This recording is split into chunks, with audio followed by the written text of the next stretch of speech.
I may have just made a mistake. I bought a 65-inch Samsung OLED TV from some Best Buy seller for less than half of what it sells for new. So I'm really hoping that this TV doesn't come into the office and gives me some new novel strain of herpes which lands me on the cover of a medical journal designed to scare teenagers into abstinence. But before we get into that, today's video is sponsored by Lexar and their new spectacular range of NVMe SSDs. For the more budget-focused user, there's the NQ780, which still has read speeds up to 7,000. Or if you want to EPN even harder, there is the NM1090 Pro, which doubles that already massive number. Best of all, both tiers of drive come with massive terabyte written ratings and 5-year limited warranties. So get some Lexar with the links down below. Now, something that I've noticed perusing Best Buy's website is that there are a lot of their marketplace sellers that focus on open box or refurbed options, and as a sucker for a deal, I find the idea of it very appealing, but I was curious as to what kind of sacrifices you're making for these exciting looking prices. So I decided to buy an OLED TV for a video because it's something that on the surface seems like it's a bad idea to buy refurbished because of its delicate soy burn-in reputation. But I actually think they make quite a lot of sense to buy refurbished, because as somebody that's been living with OLED TVs for a long time, I've not had any burn-in issues, and I think it's only really a problem if you watch like news all day and then have logos and stuff burn in. But I'm getting ahead of myself here. Before we have a look at the TV that I bought, let's have a look at how much savings you're actually getting and what kind of options there are, because there is a wide variety of them, and a lot of them aren't as good a deal as they initially seem to be. Now, the savings that you're gonna get over a new product depends quite a lot on how much risk you're willing to accept, I guess. An open box tends to save you a little bit of money, but if that's not a good enough deal for you, which it isn't for me, you can get a refurbed option.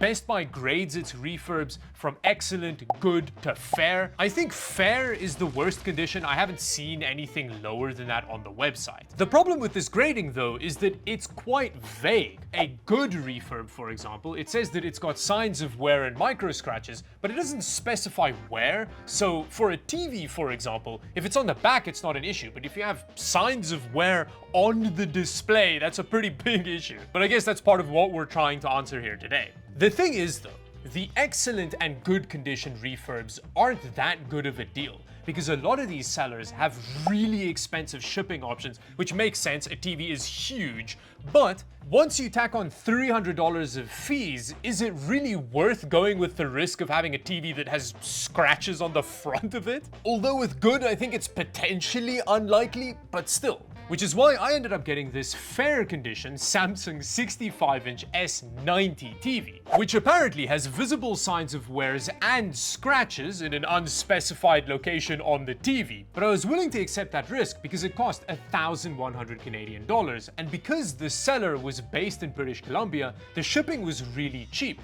In fact, all of the fees added on, the total price was 1,200 Canadian dollars, which is less than half the price of buying the TV new. So with that, let's have a look at what kind of visible signs of wear and scratches we're working with today. Ooh. Okay, so here is our massive, fair condition, refurbished OLED TV. It does have the original box, and it seems like it's in pretty good condition, so it's good signs, I guess?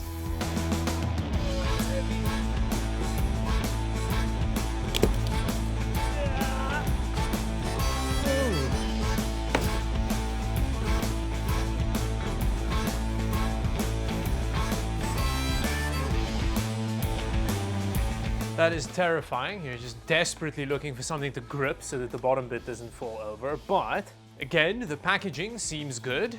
Comes with some footies. Straight off the bat, that seems okay.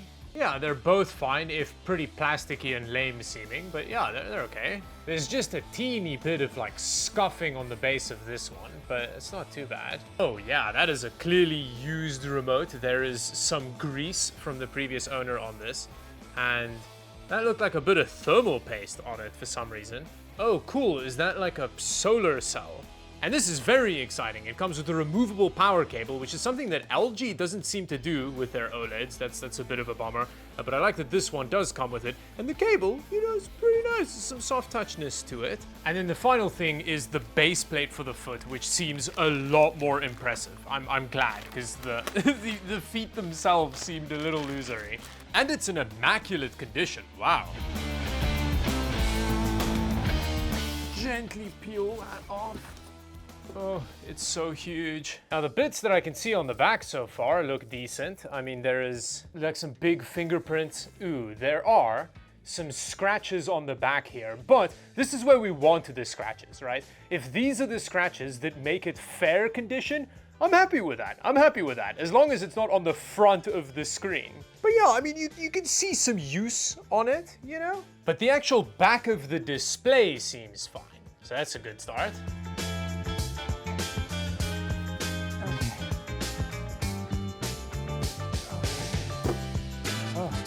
Oh my word, it is the moment of truth. Have I just wasted a whole bunch of money on this? Let's see.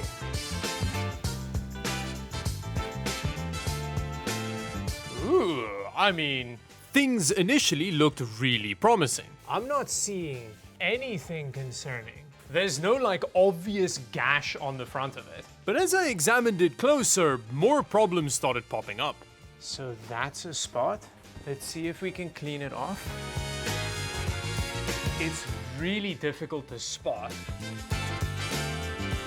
That spot can't be cleaned off. That is actual damage to the panel. So I am curious to see if that's just a little bit of a scuff on the surface of the finish. It's not an issue.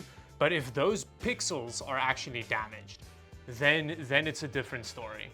But like if you take the light away, that's the kind of thing that is not really gonna impact your viewing. And then here is another one. I think these are the marks that make this fair condition as opposed to like good or whatever.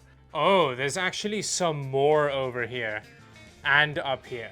Yeah, that doesn't clean off either. So that's another spot. I wonder what causes damage like that. So with that borderline concerning discovery, let's turn the TV on to see if there's any kind of pixel damage in those areas and how visible those spots actually are when the TV's actually running.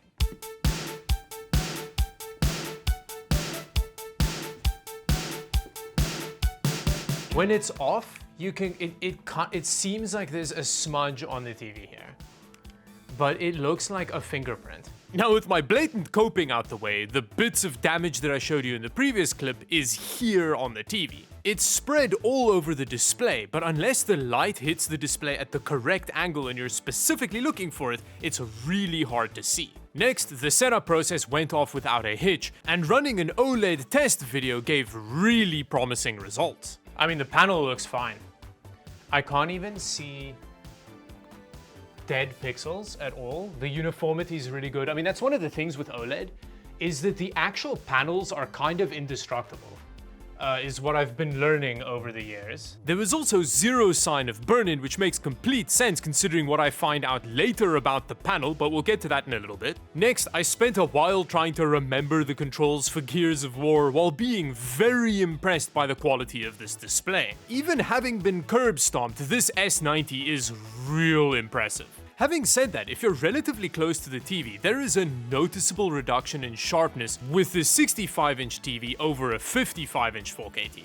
But anyway, in use, even looking for the damage, I couldn't spot it while the TV was running. Next, I tried every HDMI port and USB port on the back of the TV, all of which worked. I then used my display analysis tool, and the TV measured immaculately. Now, if you don't understand these results, don't worry, basically all they mean is that the TV is god tier, and the only anomaly here is the max brightness reading, which I think has more to do with Windows SDR output not scaling well with TV's dynamic max brightness. Because with some of the content I was watching, I was shocked at how bright this TV was for an OLED. I then had to buy a standard Samsung remote so that I could go into the service menu on the TV to see how many hours the panel has been running. Wait, it's only been running for the 2 hours I've been using it? So aside from the damage, this is basically a brand new TV. So with that, I'm guessing the TV either got damaged in shipping, somebody damaged the TV while unboxing it, or it's a factory defect. Although I'd kind of hope that Samsung's quality control would pick up something like that on a TV this expensive. The thing is, I don't know how I feel about the situation, because when watching the TV, you don't notice any of the marks on the front at all. It's only when you walk past it and the light hits it at a certain angle that you can kind of be like, ooh, there's a scuff there, which is that an issue? Does that bother me? I don't really know. Let me know in the comment section down below what you think of this kind of thing, because it is a huge amount cheaper than buying the TV new. And aside from its flesh wounds, the TV is magnificent. There is a return policy, so if you're not happy with it, you can send it back, which helps, although there might be some fine print there. You may have to pay for shipping. So let me know if the money saved is enough for you to just not look at it while walking past the TV, I guess. I'm gonna live with it for a while and see how it goes, but yeah, I think this is an interesting test. And then finally, a quick disclaimer. I'm sure these refurbs vary a lot in condition, so if you get a fair refurb that looks worse than this one does, it's not my fault. With that, I think we're done. Thank you very much for watching. Subscribe to the channel, maybe check out the merch store on the way down there to support the channel. Thank you to the Patreons, and until the next video, thank you for watching. Bye-bye.